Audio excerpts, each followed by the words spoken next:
السلام علیکم ورحمۃ اللہ وبرکاتہ۔ ناظرین و سامعین، استقبال ہے آپ کا یوٹیوب چینل محاسن اسلام پر۔ دوستو، اگر ابھی تک آپ نے یوٹیوب چینل محاسن اسلام کو سبسکرائب نہیں کیا ہے تو تازہ ترین اپڈیٹس حاصل کرنے کے لیے ابھی سبسکرائب فرما لیجئے۔ تو چلیے ویڈیو شروع کرتے ہیں۔ دوستو، حضرت مولانا مفتی محمد تقی عثمانی صاحب کی طبیعت خراب تھی اور طبیعت اس وقت کافی بہتر ہے۔ تو تھانہ بھون خانقاہ امدادیہ اشرفیہ تھے۔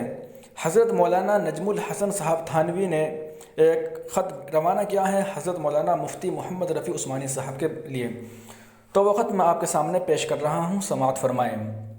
مکرمی و محترمی جناب حضرت مولانا مفتی محمد رفیع عثمانی صاحب دامت برکاتہم، السلام علیکم ورحمۃ اللہ وبرکاتہ۔ حضرت مفتی محمد تقی عثمانی صاحب کی عدالت طبع کا علم ہوا تھا، اسی وقت سے بہت فکر و تشویش تھی۔ سب حضرات ان کی صحت و عافیت کے لیے دعا گو ہیں۔ خانقاہ میں بھی بعد ختم دعا کی جا رہی ہے۔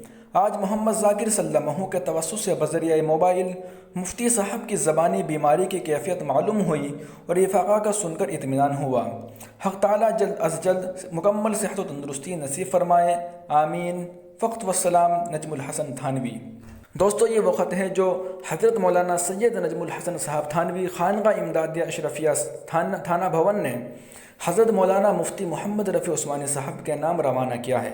تو یہ ویڈیو یہیں ختم ہوتی ہے۔ اس ویڈیو کو کر دیجئے لائک اور شیئر کر دیجئے تاکہ ہماری نئی ویڈیو آپ تک پہنچے۔ شکریہ، جزاک اللہ۔